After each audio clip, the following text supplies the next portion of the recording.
Jangan sampai engkau menyekutukan Allah, walaupun tubuhmu dipotong-potong, walaupun engkau disalib, walaupun engkau dibakar. Jangan pernah menyekutukan Allah subhanahu wa ta'ala.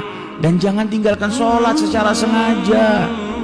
Sesungguhnya orang yang telah meninggalkan sholat secara sengaja, dia telah keluar daripada al-millah, daripada agamanya Allah subhanahu wa ta'ala, keluar dari jalannya Rasulullah sallallahu alaihi wasallam.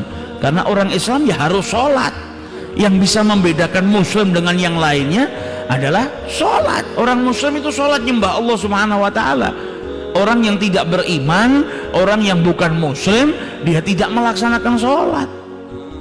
Maka jangan sampai kita menyekutukan Allah, jangan sampai kita meninggalkan sholat secara sengaja. Sampai dikatakan sama Rasulullah bahwa walaupun kau di tubuhmu dipotong-potong,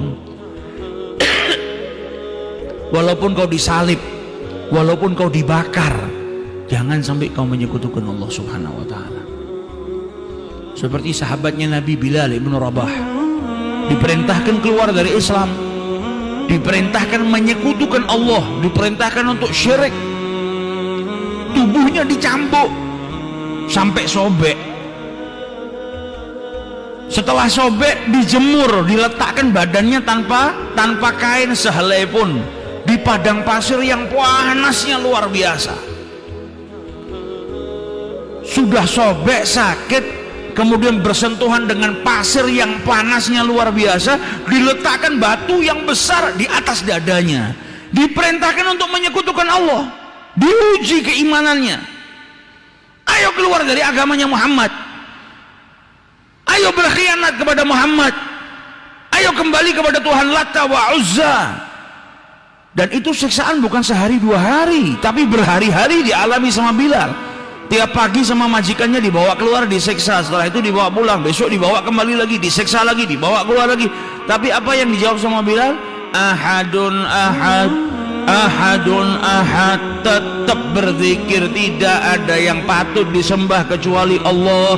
Tuhan itu maha satu, Tuhan itu esa, yaitu Allah subhanahu wa ta'ala. Ahadun ahad, ahadun ahad. Dicambuk, ditaruh batu besar di atas dadanya, dijemur di terik matahari yang panasnya luar biasa, tidak menjadikan Bilal menyekutukan Allah subhanahu wa ta'ala.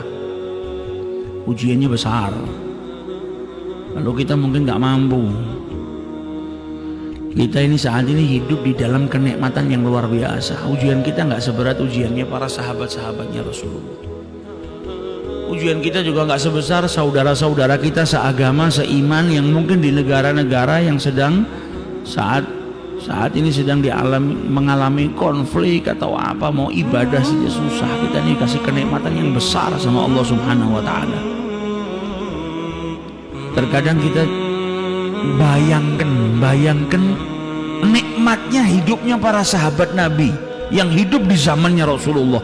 Ya Allah, beruntungnya sahabat-sahabatnya Nabi ini bisa sholat di belakangnya Nabi, bisa memandang wajah mulianya Nabi Muhammad. Andai saya hidup di zaman itu. Tapi kita nggak mikir, kalau kita di zaman itu hidup, bisa nggak kita jadi sahabatnya Nabi?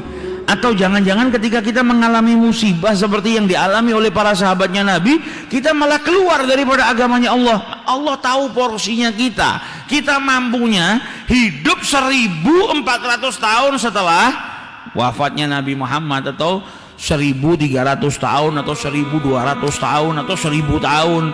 Makanya sama Allah kita dilahirkan di tahun ini atau di abad ke ini. Belum tentu kalau kita hidup di zamannya Rasulullah kita bisa mengungkapkan cinta yang kita punya sekarang.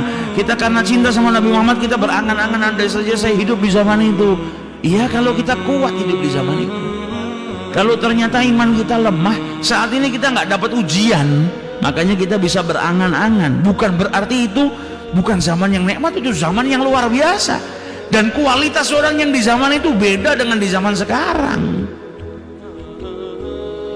Kalau kita hidup di zaman itu enggak tahu sudah masih bisa beriman atau enggak. Jangan-jangan kita baru disiksa, baru dipecut 5-6 kali sudah keluar daripada ajarannya yang dibawa oleh Rasulullah SAW. Mereka yang hidup di zaman itu luar biasa. Jangan sekutukan Allah, nggak ada yang sekutukan Allah. Walaupun kalian dipotong, nggak peduli. Sahabatnya Nabi itu sebelum Nabi hijrah itu masa-masa sulit, masa-masa yang penuh dengan siksaan. Tidak sedikit dari mereka yang matanya dicongkel keluar, tidak sedikit dari mereka yang terbunuh karena mempertahankan keimanannya kepada Allah Subhanahu wa taala.